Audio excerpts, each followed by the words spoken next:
என் அன்பு சகோதர சகோதரிகளே, இந்த நல்ல ஆசீர்வதிக்கப்பட்ட இந்த எழுப்புதலின் கூட்டத்தில் உங்கள் யாவரையும் ஆண்டவராகிய இயேசு கிறிஸ்துவின் நாமத்தில் அன்போடு கூட நான் வாழ்த்து வரவேற்கிறேன்.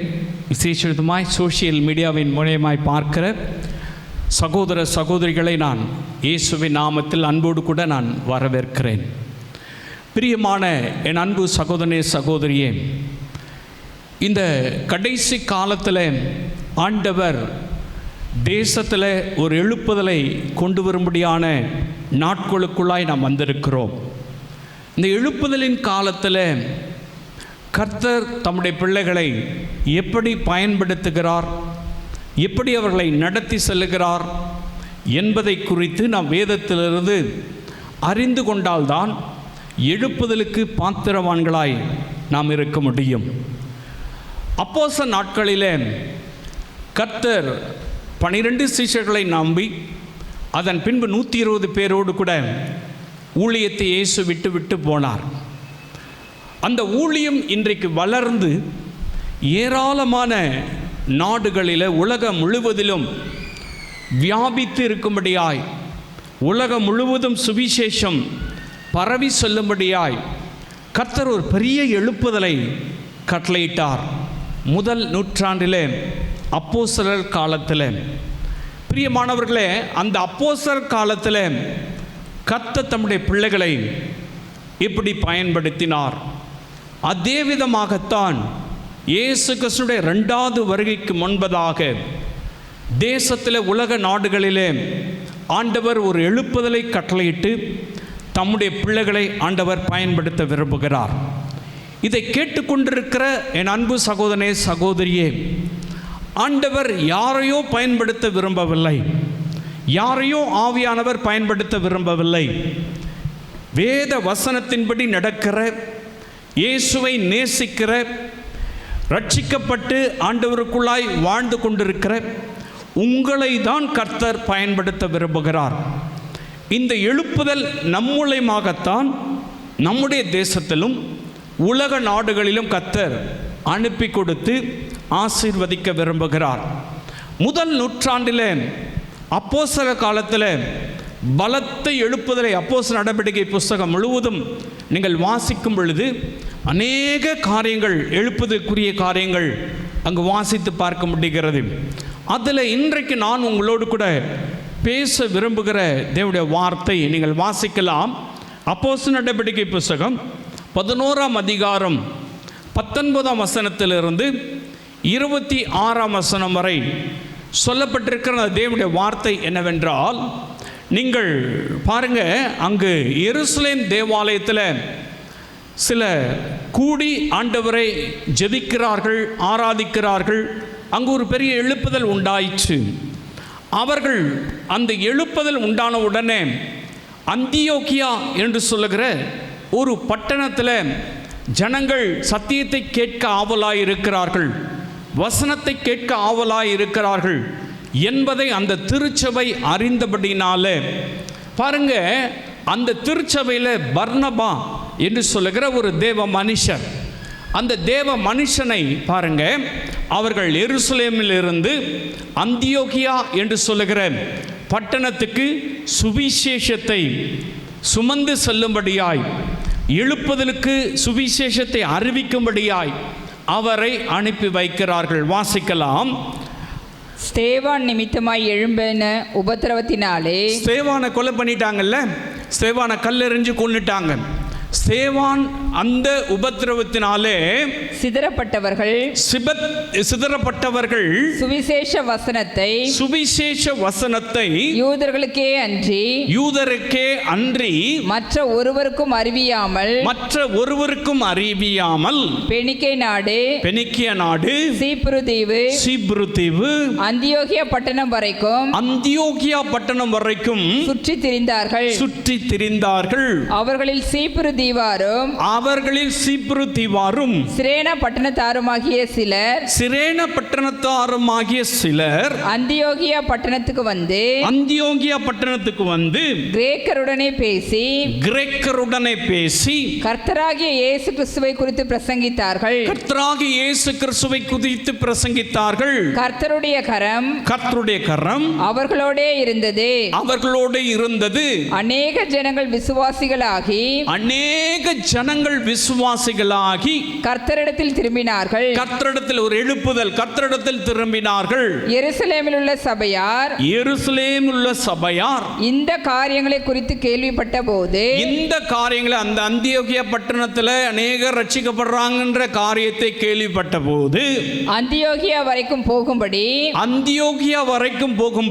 பர்னபாவை அனுப்பினார்கள். அவன் போய் சேர்ந்து தேவனுடைய கிருபையை கண்டபொழுது சந்தோஷப்பட்டு கர்த்தரிடத்தில் மன நிர்ணயமாய் நிலைத்திருக்கும்படி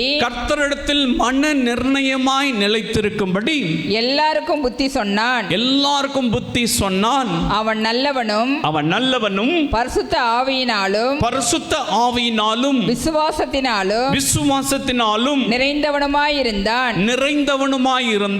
அநேக ஜனங்கள் கர்த்தரிடமாய் சேர்க்கப்பட்டார்கள். ஒரு எழுப்புதல், கர்த்தரிடமாய் சேர்க்கப்பட்டார்கள். தொடர்ந்து வாசிக்கலாம். பின்பு பர்னபா சவுலை தேடும்படி தர்சுவுக்கு புறப்பட்டு போய் அவனை கண்டு அந்தியோகியாவுக்கு அழைத்து கொண்டு வந்து அவர்கள் ஒரு வருஷ காலமாய் அவர்கள் ரெண்டு பேரும் சேர்ந்து ஒரு வருஷ காலமாய் சபையோட கூடியிருந்து அநேக ஜனங்களுக்கு உபதேசம் பண்ணினார்கள். முதல் அந்தியோகியாவிலே கவனிங்க, முதல் அந்தியோகியாவிலே சீஷர்களுக்கு கிறிஸ்தவர்கள் என்கிற பெயர் வழங்கிற்று. அதுக்கு முன்னாடி கிறிஸ்தவங்க கிடையாது. இயேசு கிறிஸ்து வாழ்ந்த நாட்களிலே கிறிஸ்தவர்கள் என்று யாரும் இல்லை. அந்தியோகியாவில் தான் ஒரு பெரிய எழுப்புதல் உண்டான உடனே ஏராளமான ஜனங்கள் ரட்சிக்கப்பட்டுட்டாங்க. ஏராளமான ஜனங்கள் மனம் திரும்பிட்டாங்க. அந்த மனம் திரும்பின ஜனங்களுக்கெல்லாம், இயேசுவை சொந்த இரட்சகராக ஏற்றுக்கொண்ட ஜனங்களுக்கெல்லாம் கிறிஸ்தவர்கள் என்று பெயரிட்டார்கள். ஹல்லேலூயா. இன்னைக்கு மனம் திரும்பாம நிறைய கிறிஸ்தவர்கள் பேரை வச்சிருக்காங்க. தண்ணி அடிக்கிறவன் பேரும் கிறிஸ்தவன், பொல்லாத பாவத்தில் இருக்கிறவன் பேரும் கிறிஸ்தவன், லஞ்சம் வாங்குறவன் பேரும் கிறிஸ்தவன், துன்மார்க்கமாய் வாழ்கிறவனும் கிறிஸ்தவன். இங்க பாருங்க, இந்த எழுப்புதலின் காலத்தில் மனம் திரும்பினாங்க பாருங்க, ரட்சிக்கப்பட்டாங்க பாருங்க, சத்தியத்தை அறிந்து கொண்டாங்க பாருங்க, சீஷர்களாய் மாறினாங்க பாருங்க. அவங்களுக்கு தான் கிறிஸ்தவர்கள் என்று பெயரிட்டார்கள். ஹல்லேலூயா. ஒரு பெரிய எழுப்புதல் உண்டாயிற்று. பர்னபாவின் மூலமாய் பெரிய எழுப்புதல் உண்டாயிற்று. எருசலேமிலிருந்து அந்தியோகியா பட்டணத்துக்கு வர்றான். அந்தியோகியா பட்டணத்தில் வந்து நீங்கள் நிலைச்சு நிற்கணும். சத்தியத்தை கேட்டவங்க சத்தியத்தில் நிலைச்சு நிற்கணும்னு மன நிர்ணயம் பண்ணிக்கொள்ளும்படியாய் அவர்களுக்கு புத்தி சொன்னான் என்பதாக நீங்கள் வாசித்து பார்க்கும் பொழுது 11ஆம் அதிகாரம் 23ஆம் வசனத்தில் வாசிக்க முடியும். அவர்களுக்கு புத்தி சொன்னான், சுவிசேஷத்தை சொன்னான், சத்தியத்தை அவன் சொன்னான். எனக்கு அன்பான அன்பு சகோதரனே சகோதரியே, எழுப்புதல் உண்டாக வேண்டும் என்று சொன்னால் சுவிசேஷம் அறிவிக்கப்பட வேண்டும். சுவிசேஷம் அறிவிக்கப்படாமல் எழுப்புதல் உண்டாகாது. அந்தியோகியா பட்டணத்தில் சுவிசேஷத்தை இந்த பர்னபா போய் அறிவித்ததுனால அங்கிருக்கிற மக்கள் சத்தியத்தில் நிற்கும்படியாய் அவர்கள் சொன்னதினாலே அநேக ஜனங்கள் ரட்சிக்கப்பட்டார்கள். அவர்களுக்கு கிறிஸ்தவர்கள் என்று பெயர் வழங்கப்பட்டது.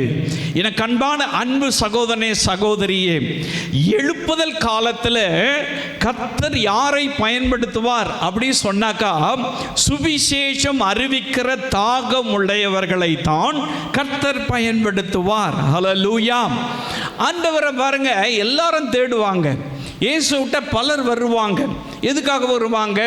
இயேசு சாப்பாடு கொடுப்பாரு அப்படி சொல்லி இயேசு பின்னாடி நிறைய பேர் வந்தாங்க. இயேசு சுகப்படுத்துவார், அதுக்காக இயேசு பின்னாடி வந்தாங்க. இயேசு விடுதலை தருவார், அதனால் இயேசு பின்னாடி வந்தாங்க. இயேசு அற்புத அடையாளங்களை செய்வார், அதுக்காக இயேசு பின்னாடி வந்தாங்க. சிலர் வேடிக்கை பார்க்கறதுக்கு இயேசு பின்னாடி வந்தாங்க. சிலர் என்ன நினச்சாங்க, இயேசு ராஜாவாயிடுவார், நம்ம மந்திரி சபையில் ஒரு மந்திரியாக வந்து உட்கார்ந்துருவோம், அதுக்காக இயேசுவை ஃபாலோ பண்ணாங்க, இயேசு பின்னாடி வந்தாங்க. எனக்கு அன்பான அன்பு சகோதரனே சகோதரியே, நீங்கள் எப்படி இயேசுக்குள்ளே வந்தீங்களோ எனக்கு தெரியாது. ஆனால் இந்த கடைசி காலத்தில் சுவிசேஷத்தை அறிவிக்கிற தேவ பிள்ளைகளை ஆண்டவர் தேடிக்கொண்டிருக்கிறார். அந்த புத்தி சொல்லுகிற, சத்தியத்திலே நடத்துகிற தேவ மனிதனாய் பர்னபாய் இருந்தபடினாலே தான் அந்த அந்தியோகியா பட்டணத்தில் ஒரு பெரிய எழுப்புதல் உண்டாயிற்று. நீங்கள் வாழ்கிற பகுதியில், நீங்கள் இருக்கிற இடத்துல, நீங்கள் வாழ்கிற பட்டணத்தில், நீங்கள் வாழ்கிற தேசத்தில் எழுப்புதல் உண்டாகணும்னாக்கா நீங்க போய் சுவிசேஷம் அறிவிக்கணும். ஹல்லேலூயா. இங்க பாருங்க, சுவிசேஷம் அறிவிப்பதற்கு ஒரு பெரிய மேடை போட்டுக்கிட்டு பெரிய பெரிய ஊழியக்காரங்க மாஸ் இவாஞ்சலிசம் அப்படி ஒன்றும் அவர் பண்ணலை. பாருங்க, அங்க இருக்கிற ஜனங்களுக்குள்ள கடந்து போனார். தனித்தால் ஊழியம் தான் செஞ்சார், தனிப்பட்ட முறையில் தான் ஊழியம் செஞ்சார். இயேசு கூட சமாரியா ஸ்திரீக்கு பாருங்க, தனித்தால் ஊழியம் செஞ்சார். நான் எப்படி ஊழியம் செய்துன்னு கேட்பாங்க. முதல்ல நீங்க உங்கள் வாழ்க்கையில் நடந்த அற்புதத்தை, உங்கள் வாழ்க்கையில் இயேசு எப்படி உங்களை மனம் திரும்ப செய்தார், எப்படிப்பட்டவளாய் நீங்கள் வாழ்ந்து கொண்டிருந்தீங்க, இப்போ எப்படி கர்த்தர் உங்கள் நிலைமையை மாற்றி இருக்கிறார், எப்படி விடுதலை தந்திருக்கிறார், எப்படி சுகம் தந்திருக்கிறார், எப்படி உங்களை ஆசீர்வதித்திருக்கிறார், எப்படி இயேசு உங்களை நேசிக்கிறார், இயேசு எப்படி உங்களை வழி நடத்துகிறார், இதை மற்றவரிடத்தில் சொல்வதுதான் சுவிசேஷம். சுவிசேஷனா எங்கோ மலையிலிருந்து எங்கோ தூரத்திலிருந்து குதிக்கிறது, நான் எப்படி ஊழியம் செய்து. நீங்கள் ஒன்றும் பெரிய சபையை கட்ட தேவையில்ல, நீங்கள் ஒன்றும் பெரிய மேடையை போட்டு நின்று பேச தேவையில்ல, நீங்கள் ஒன்றும் பாருங்கள் மற்ற இடங்களில் ஓடி ஓடி அப்படியெல்லாம் செய்யணும்னு அவசியம் கிடையாது. இப்போ அந்த காலம் இல்லை.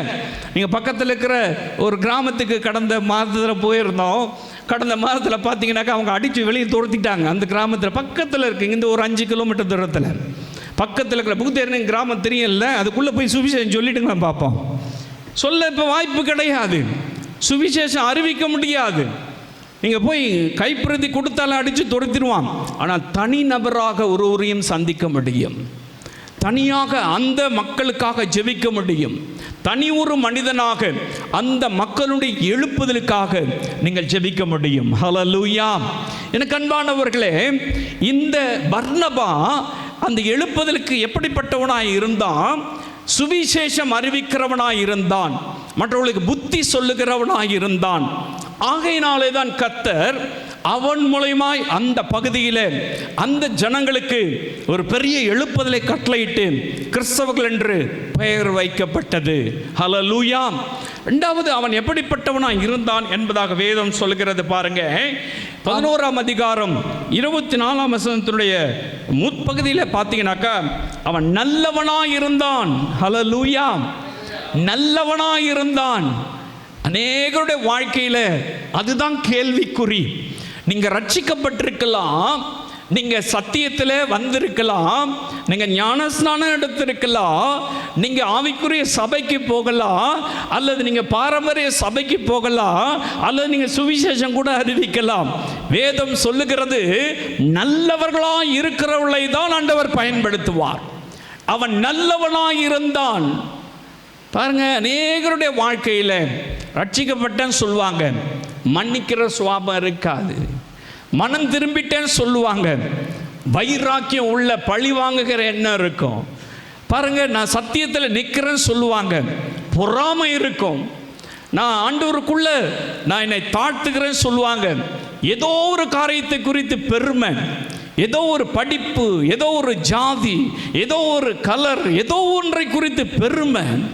பாருங்க, அநேகருடைய வாழ்க்கையில நல்லவர்களாய் இருப்பது இல்லை. ஆண்டவர் எதிர்பார்க்கிறார், இந்த பர்னபாவை ஆண்டவர் பயன்படுத்துவதற்கு, இவனை எழுப்புதலிலே ஆண்டவர் பயன்படுத்துவதற்கு இவனுடைய நடத்தை நன்றாக இருந்தது. அவனுடைய நடத்தை தான் நல்லவன் என்று சொல்லுகிறார். பாருங்க, எனக்கு அன்பான அன்பு சகோதரனே சகோதரியே, உங்க நடத்தையிலே நீங்கள் சரியில்லாமல் நீங்கள் என்ன அந்நிய பாஷை பேசினாலும் சரி, என்ன தீர்க்க தரிசனம் சொன்னாலும் சரி, கர்த்தரோடு கூட நான் இருக்கிறேன்னு சொன்னாலும் சரி, நான் என்ன ஜெபம் பண்ணாலும் சரி, நீ ஒன்றுமே கிடையாது. நடக்கை முக்கியம். நீ நல்லவனாய் இருக்கும் பொழுதுதான் கர்த்தர் எழுப்புதலிலே பயன்படுத்துவார். அதை தான் ஆவியானவர் எதிர்பார்க்கிறார். நல்ல குணங்கள் இருக்கணுங்க, நல்ல மனுஷனா இருக்கணும், ஏற்றுக்கொள்ளக்கூடிய இருதயம் இருக்கணும், ஏற்றுக்கொள்ளக்கூடிய மனப்பான்மை இருக்கணும், சொல்லுகிற புத்திமதியை அங்கீகரிக்கக்கூடிய இருதயம் இருக்கணும். பாருங்க, அநேகருடைய வாழ்க்கையில தேவனை அறிந்தவர்கள், சத்தியத்தில் நிற்கிறேன் என்று சொல்லுகிறவர்கள், வேத வசனத்தின்படி நடக்கிறேன் என்று சொல்லுகிறவர்கள் பிடிவாதத்தோடு இருப்பாங்க. தாங்க நினைக்கிற காரியத்தை தான் ஆண்டவர் செய்யணும், தாங்க நினைக்கிறது தான் சரி, தாங்கள் சொல்லுகிறது தான் சரி என்று சொல்லி பிடிவாதமாக இருப்பார்கள். அதில் கௌரவம், அதில் பிரஸ்டேஜ் இஷ்யூ, அதில் பாருங்க அநேகருடைய வாழ்க்கையில் விட்டு கொடுக்கிற மனப்பான்மையே இல்லை. அவங்கெல்லாம் நல்லவங்களே கிடையாது. ஹல்லேலூயா. நல்லவனை ஆண்டவர் தேடிக்கொண்டிருக்கிறார். பர்னபா நல்லவனாய் இருந்தான். ஹல்லேலூயா. அவன் சத்தியத்தை அறிஞ்சிருந்தான், அவன் அப்படி இருந்தான் இப்படி இருந்தான்லாம் ஆண்டவர் சொல்லலை. அவன் நல்லவனும். ஹல்லேலூயா. அவன் நல்லவன். நீங்கள் நல்லவனாக இருந்தால் தான் கர்த்தர் உங்களை பயன்படுத்துவாருங்க. நீங்கள் நல்லவர்களாக இருக்கணும். நல்லவனாக இருக்கிறோம் தான் கர்த்தருக்கு பிரியமாக இருக்க முடியும். நல்ல இருதயம் இருக்கணும். தாவீது சொல்றார், சுத்த இருதயத்தை என்ன சிருஷ்டியும். சுத்த இருதயம் எனக்கு வேணும், கபடற்ற இருதயம் எனக்கு வேணும், உண்மையுள்ள இருதயம் எனக்கு வேணும். அடி ஆண்டவர் பாருங்க அதை தான் விரும்புகிறாரு. நல்லவனாக இருக்கணும். வேத வசனத்தை கேட்கிற அன்பு சகோதரனே சகோதரியே, நீங்கள் நல்லவங்களா இருக்கீங்களா? உங்களுக்கு ஆண்டவருக்கு தான் தெரியும். உடைய நீதி அழுக்கான கந்தை, உடைய நீதி அழுக்கான கந்தையாக இருக்கிறது, அலங்கோலமாக இருக்கிறது. உள்ளந்திரியங்களை அறிந்திருக்கிறவருக்கு தெரியும் நீங்கள் எப்படி இருக்கீங்க, எப்படி நடக்கிறீங்க, உங்களுடைய வாழ்க்கை நடத்தை எப்படி இருக்கிறது, நீங்கள் எப்படி நடந்து கொண்டிருக்கிறீங்க, உங்கள் நடத்தையிலே உங்களுடைய செயல்பாடிலே நீங்கள் எப்படிப்பட்டவர்களாக இருக்கிறீர்கள் என்பதை உங்கள் இருதயத்துக்கு தெரியும், நல்லாவே உங்கள் மனசாட்சிக்கு தெரியும். பிரியமான அன்பு சகோதரனே சகோதரியே, ஆண்டவர் உங்களை பயன்படுத்தணும்னாக்கா, இந்த எழுப்புதலில் பயன்படுத்தணும்னு சொன்னாக்கா நீங்கள் நல்லவனாக மாறியே ஆகணும். ஹல்லேலூயா. யாரை மன்னிக்கணுமோ மன்னிச்சே ஆகணும், எதை விட்டு கொடுக்கணுமோ விட்டு கொடுத்தே ஆகணும், எதில் தாழ்த்தணுமோ தாழ்த்தி ஆகணும், எதில் ஒப்புக்கொள்ளணுமோ ஒப்புக்கொண்டே ஆகணும், எதில் கௌரவம் பாராட்டாமல் இருக்கணுமோ அதில் கௌரவம் பாராட்டாமல் இருக்கணும், எது எது பிடிவாதமோ அதையெல்லாம் தளர்த்தணும். ஹல்லேலூயா. அவன் தான் நல்லவனாக இருக்க முடியும், அவனை தான் கர்த்தர் பயன்படுத்த முடியும். நான் இவ்வளோ நேரம் ஜெபம் பண்ணுறேன், இவ்வளோ நேரம் அந்நிய பாஷையில் பேசுகிறேன், இவ்வளவு நேரம் அந்த சபைக்கு போகிறேன், நான் அந்த ஆவிக்குரிய கூட்டத்துக்கு போனேன், அந்த முகாமுக்கு போனேன், அந்த ஊழியக்கார்ட்ட போனேன். நீ எங்கே வேணால் போய்க்கோ, எங்கே வேண்டுமானாலும் என்ன வேணால் செஞ்சுக்கங்க. பட் வேதம் சொல்லுகிறது நீ நல்லவனாக இருக்கணும். உங்களை தான் ஆண்டவர் பயன்படுத்த முடியும். இந்த பர்னபா ஒரு ஆர்டினரி பர்சன், சாதாரணமான ஒரு மனிதன், ஆனால் அவன் நல்லவனாய் இருந்தான். ஆகையினாலே தான் இன்றைக்கு அவன் மூலமாய் உண்டான எழுப்புதலிலே நீங்களும் நானும் இந்தியாவில் கிறிஸ்தவர்கள் என்று அழைக்கப்படுகிறோம்.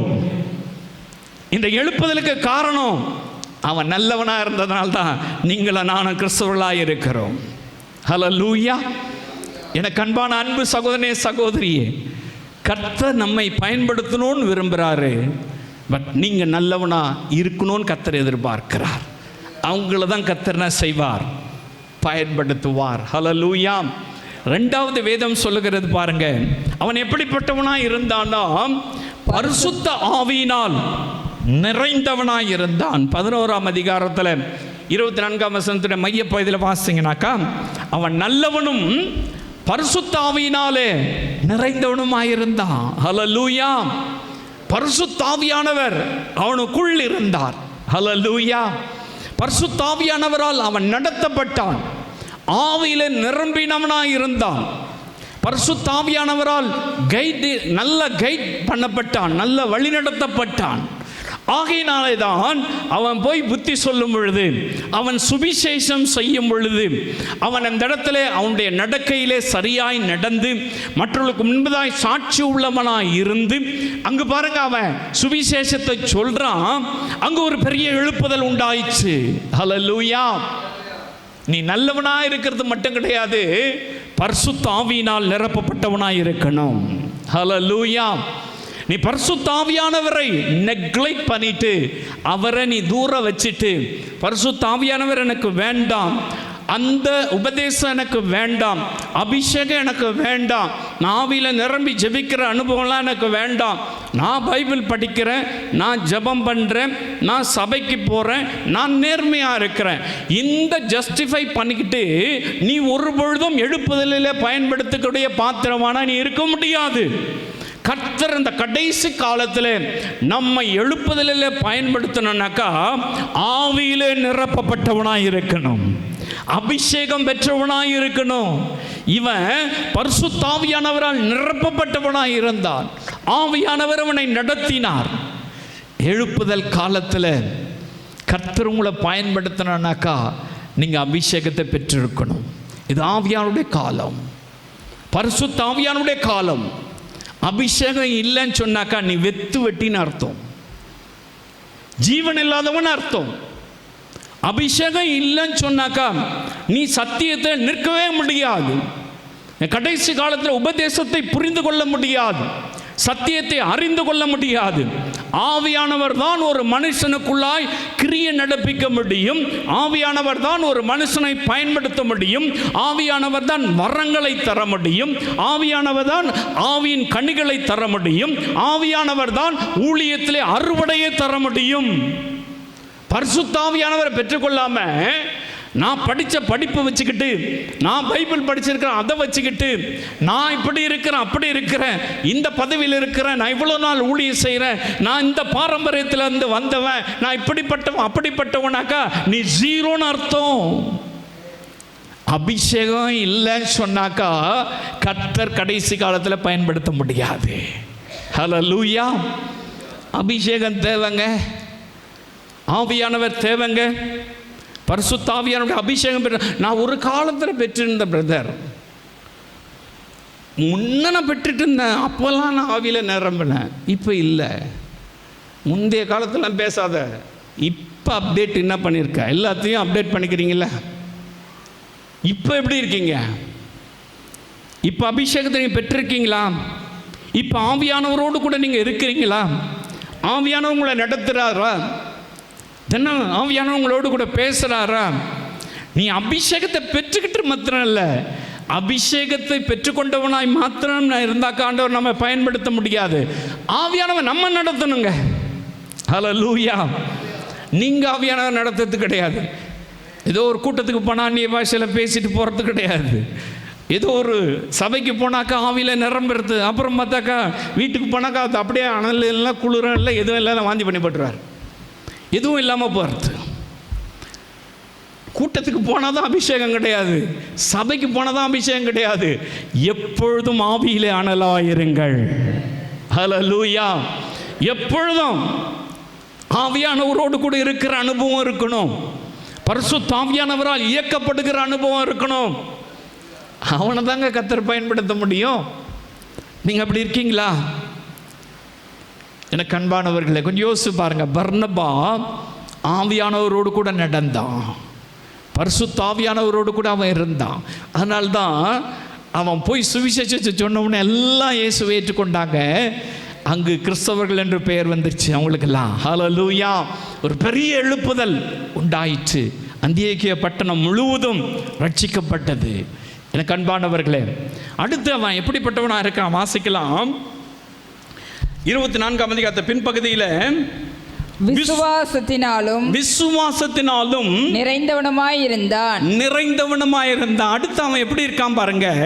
ஆண்டவர் அவனை பயன்படுத்துவதற்கு விசுவாசத்தில் நிறைந்தவனுமாயிருந்தான். ஹல்லேலூயா. விசுவாசித்து தான் அவன் ஊழியத்துக்கு வந்தான். விசுவாசித்து தானே எருசலேமில் இருந்து அந்தியோகியா பட்டணத்துக்கு வந்தான். விசுவாசித்து தானே அங்கு எருசலேமில் சொல்லப்பட்ட அந்த செய்தியை கேட்டு அவன் ஊழியத்துக்கு தன்னை அர்ப்பணித்து வந்தான். ஆனால் இங்கே நிறைய போராட்டங்கள் அவனுக்கு வந்திருக்கும், நிறைய எதிர்ப்புகள் வந்திருக்கும், நிறைய சோதனைகள் வந்திருக்கும், நிறைய பிரச்சனைகள் வந்திருக்கும்.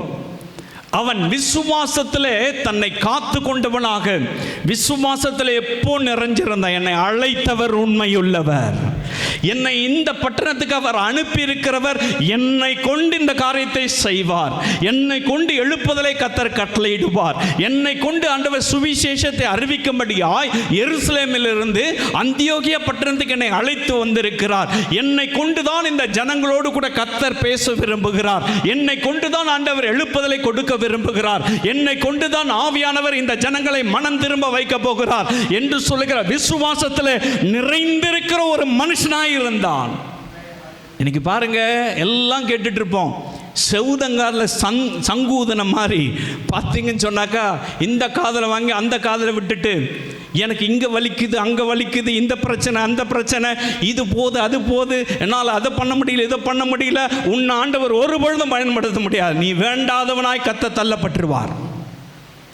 பிரியமானவர்களே, ஆண்டவர் இதுவரை உங்களுக்கு ஜீவனை கொடுத்து, இதுவரை ரட்சித்து, இதுவரை அபிஷேகித்து, இதுவரை சத்தியத்தை நடத்தி ஆண்டவர் உங்களுக்கு ஊழியத்தை கொடுத்திருப்பார் என்று சொன்னால், உங்களுக்கு ஒரு பட்டணத்தை கொடுத்திருப்பார், உங்களுக்கு ஒரு தரிசனத்தை கொடுத்திருப்பார் என்று சொன்னால், அதிலே விசுவாசத்தை காத்துக்கொள்ள வேண்டும்.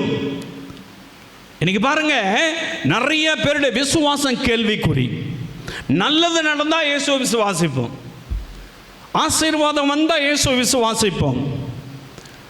பிரச்சனைகள் வந்துட்டா, குழப்பங்கள் வந்துட்டா, சில தடுமாற்றங்கள் வந்துட்டா, சில சோதனைகள் வந்துட்டா, விசுவாசம் அசைக்கப்பட்டு விடும். விசுவாசத்தில் கேள்விக்குரியவர்களாய் மாறிவிடுவோம். இந்த பர்னபாவுக்கு எவ்வளோ பிரச்சனை வந்திருக்கும் பார்த்துங்க. எவ்வளவு போராட்டங்களை அவன் தாண்டி வந்திருப்பான். அவனுக்கு ஒரு அசைக்க முடியாத விசுவாசம் இருந்தது. விசுவாசத்தில் அவன் நிறைந்தவனாக இருந்தான். என்ன விசுவாசம்? என்னை ஆண்டவர் எருசலேமில் இருந்து இந்த அந்தியோகியா பட்டணத்துக்கு அழைத்து வந்திருக்கிறார். இங்கு ஆண்டவர் என்னை கொண்டுதான் எழுப்புதலை கட்டளையிட போகிறார் என்று சொல்லுகிற விசுவாசம் அவனுக்கு இருந்தபடினாலே தான் அங்கு எழுப்புதல் உண்டாயிற்று. உங்களுக்கு அந்த விசுவாசம் இருக்கா? நான் ஜோமணி என்ன ஆகிட போயிடுது, நான் சுவிசேஷம் சொல்லி என்ன ஆகிட போகுது, நான் ஒருத்த மட்டும் நல்லவனாக இருந்த போதுமா, என்னால் என்ன பண்ண முடியும்? அது முடியவே முடியாதுங்க. அப்படி சொல்கிறீங்களா? விசுவாசம் கேள்வினால் வரும், நம்பப்படுகிற உறுதியும் காணப்படாதவர்களை நிச்சயம்தான் விசுவாசம். எனக்கு அன்பானவர்களே, உன் கண்ணால் எழுப்புதலை பார்க்கலனாலும் சரி, பக்கத்து வீட்டில் இருக்கிறவன் ரட்சிப்புக்குள்ளே வரலனாலும் சரி, உன் தெரு இயேசுவை ஏற்றுக்கொள்ளனாலும் சரி, உன் பட்டணம் இயேசு கிறிஸ்துவுக்கு சொந்தமாய் மாறலை, எல்லாம் நெகட்டிவாக இருந்தாலும் சரி, நீ ஒருவன் மாத்திரம் இருந்தால் போதும், கர்த்தர் உன்னை அசைக்க முடியும். உன்னை கொண்டு தேசத்தை கலக்கவளாய் கர்த்தர் மாற்ற முடியும். அதற்கு தான் கர்த்தர் உங்களையும் என்னையும் இந்த கடைசி காலத்தில் வைத்திருக்கிறார். அதற்கு தான் ஆண்டவர் இந்த அபிஷேகத்தை கொடுத்து கர்த்தர் இந்த விசுவாசத்தில் நிலைத்திருக்கும்படியாய் உதவி செய்கிறார். இந்த விசுவாசம் இருக்கணுங்க. இந்த விசுவாசம் இருக்கிற ஒரு மனிதனை தான் கர்த்தர் பயன்படுத்த முடியும். என்னை கொண்டு என்ன செய்ய போறாரு அப்படின்னு சொன்னால் முடிஞ்சிச்சு கதை. அவன் தூசியை கொண்டு எதையும் செய்ய முடியும், கழுதியை கொண்டு எதையும் செய்ய முடியும், ஒண்ணுமே உதவாத எதையும் கொண்டு ஆண்டவர் எதையும் செய்ய முடியும். உன்னை கொண்டு செய்ய முடியாதா? உங்களை கொண்டு செய்ய முடியாதா? உங்கள் விசுவாசம் எங்கே போச்சு? ஆதியில் கொண்டு இருந்த அன்பு எங்கே போச்சு? ரட்சிக்கப்படும் பொழுது ஆஹா ஓஹோ நான் இப்படியெல்லாம் வாழ்வேன். ரட்சிக்கப்பட்ட அனுபவத்துக்குள்ளே வரும் பொழுது மற்றவங்களாம் பார்க்கும்போது ஐயோ அவங்களாம் அப்படி இருக்காங்க இப்படி இருக்காங்க. நீங்கள் எப்படி இருக்கீங்க? உங்களுடைய விசுவாசம் எப்படி இருக்கு? எப்படி ஓடிட்டு இருக்கீங்க? விசுவாசத்தில் ஓடுறீங்களா, அவிசுவாசத்தில் ஓடிட்டு இருக்கீங்களா? அற்ப விசுவாசியாயிராதீங்க. இந்த உலகத்தை தேடி விசுவாசிக்காதீங்க. இந்த உலகத்தின் மீது அன்பு கூர்ந்து இந்த உலகத்தை நேசிக்காதீங்க. இதன் மீது விசுவாசம் வைக்காதீங்க. காணாதவைகளை விசுவாசிக்கிறவன் தான் பாக்கியவான். நீங்க உங்க கண்ணால எதையும் பார்க்க முடியாது, ஆனால் உங்களை கொண்டு கர்த்தர் பரலோகத்தை நிரப்ப போகிறார். உங்களை கொண்டு தேசத்தில் கர்த்தர் ஒரு எழுப்புதலை கொடுக்க போகிறார். உங்களை கொண்டு இந்த ஜனங்களை ரட்சிக்க போகிறார். இதை விசுவாசிக்கிறவன் தான் பாக்கியவான். இந்த எழுப்புதலுக்கு ஆண்டவர் பயன்படுத்த இந்த விசுவாசம் தேவை. இந்த விசுவாசிக்கிற மனிதன் தேவை. பர்னபா இப்படி ஒரு விசுவாசம் உள்ள வீரனாய் அவன் இருந்தான். விசுவாசத்தில் நிறைந்திருந்தான். ஹல்லேலூயா. அதனால தான் அந்த பகுதியில் பெரிய எழுப்புதல் உண்டாயிற்று. அந்த ஜனங்கள்லாம் சீஷர்களாய் மாறினாங்க. அவங்களுக்கு கிறிஸ்துவன்னு பேர் வச்சாங்க. ஹல்லேலூயா. என் அன்பு சகோதரனே சகோதரியே, நீங்கள் நல்லவனா மாத்திரம் கிடையாது, ஆவியிலே நிரம்பி இருக்கிறவனா மாத்திரம் இல்லை, சுவிசேஷம் அறிவிக்கிறவனா மாத்திரம் இல்லை, நீங்கள் விசுவாசத்தில் வல்லவர்களாக இருக்கணும். ஹல்லேலூயா. உங்களை தான் ஆண்டவர் பயன்படுத்துவார். கடைசியாக ஒன்று சொல்லி முடிக்க விரும்புகிறேன். வாசிக்கலாம் 11ஆம் அதிகாரம் 25ஆம் வசனத்தில். இப்போ பாருங்க, பர்னபா அங்கே ஊழியம் செய்கிறாரு. அவனுடைய கேரக்டரெல்லாம் அங்கே சொல்லப்பட்டிருக்கு. இப்போ அதுக்கப்புறம் அவர் என்ன செய்கிறார் பாருங்க. பின்பு பர்னபா சவுலை தேடும்படி. பர்னபா சவுல் இங்கே இல்லை, அங்கே இல்லை. அந்தியோகியா பட்டணத்தில் சவுல் இல்லை, எருசலேமிலையும் சவுல் இல்லை. சவுல் என்ற பவுல், அவர் அங்கே இல்லை.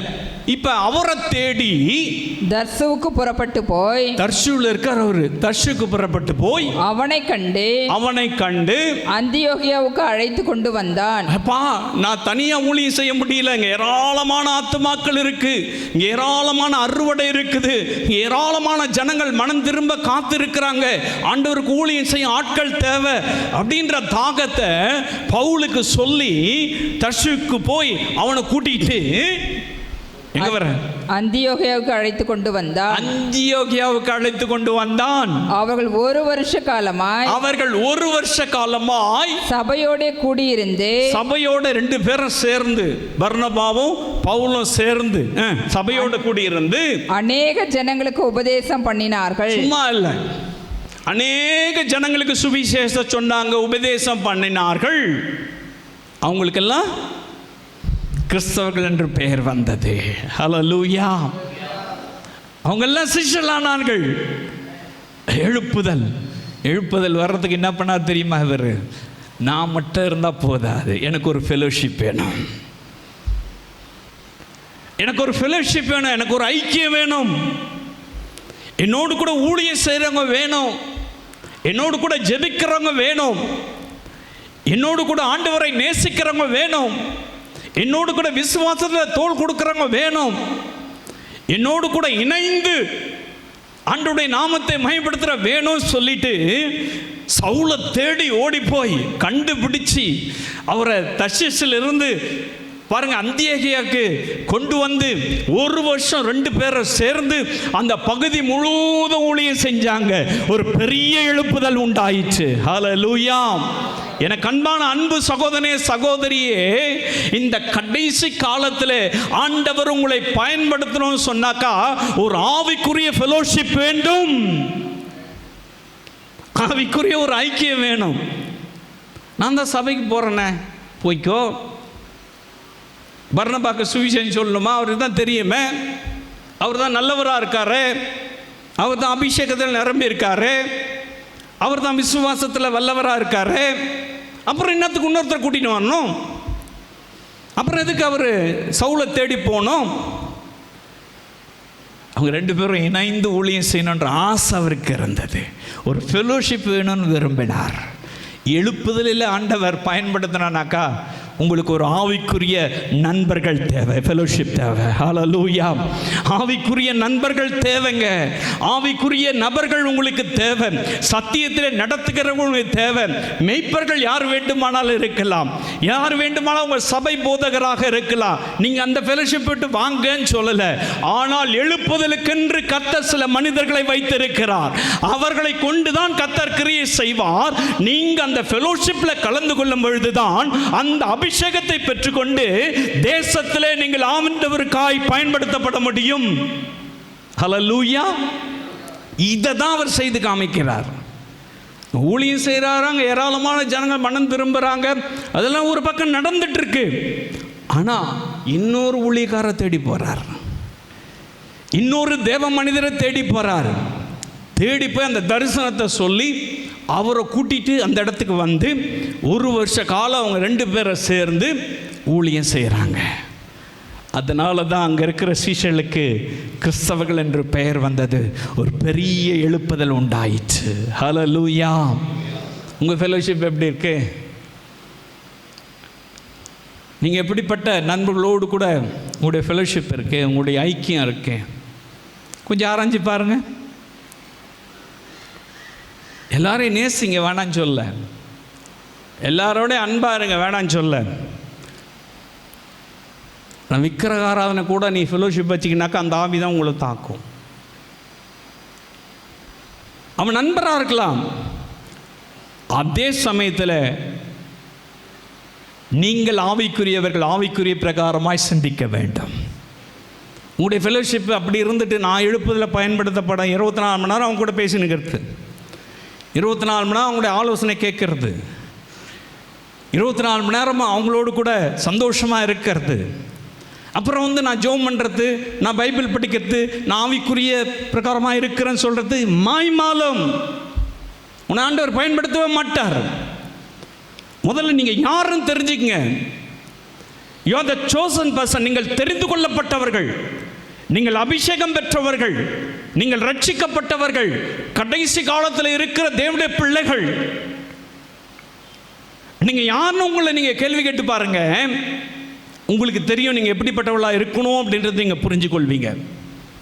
ஆண்டவர் உங்களை பயன்படுத்தணும் விரும்பணும். வரங்கள் வேணும், தாளந்துகள் வேணும், கிருபைகள் வேணும், ஆண்டவர் பேசணும், எல்லாம் நடக்கணும். எல்லாம் எப்படிங்க செஞ்சிருவாரு? எப்படி அதை கொடுத்துருவாரு உங்களை நம்பி? நீங்கள் எப்படி நடக்கிறீங்க? உங்களுடைய ஃபெலோஷிப் எப்படிப்பட்டதாக இருக்கும்? உங்களுடைய நண்பர்கள் எப்படிப்பட்டவர்களாக இருக்காங்க? நீங்கள் யாரோடு கூட சேர்ந்து இருக்கீங்க? நீங்கள் யாரோடு கூட ஐக்கியம் வச்சுருக்கீங்க? யாரோடு கூட நடக்கிறீங்க? யாருடைய ஆலோசனையின்படி செய்கிறீங்க? யாரோடு ரொம்ப நேரம் பேசுகிறீங்க? ஆண்டவரோடு ரொம்ப நேரம் பேசுகிறீங்களா? அல்லது யாரு கூட பேசிகிட்டு இருக்கீங்க? உன்னை ஒரு பொழுதும் ஆண்டவர் பயன்படுத்த மாட்டார், பயன்படுத்தவே மாட்டார். உங்களுக்கும் ஊழியம் செய்யனுக்கும் ஊழியம் செய்யாதக்கூடிய வித்தியாசத்தை திரும்பவும் காண்பீர்கள். இது கடைசி கால தீர்க்க தரிசனம். நீ ஊழியக்காரனா இருந்தா, நீ தேவனுடைய பிள்ளையா இருந்தாக்கா, உனக்கும் உன் புறஜாதி மக்களுக்கும் உன்னுடைய நண்பர்களுக்கும் நீ வேலை செய்கிற இடத்துலையும் நீ உன்னோட பழகுற இடத்துலையும் ஒரு வித்தியாசம் உண்டு, கட்டாய வித்தியாசம் உண்டு. எல்லாரையும் நேசிங்க, வேண்டான்னு சொல்லலை. அன்பாருங்க, வேண்டான்னு சொல்லலை. அவங்களுக்கு உதவி செய்யுங்க, வேண்டான்னு சொல்லலை.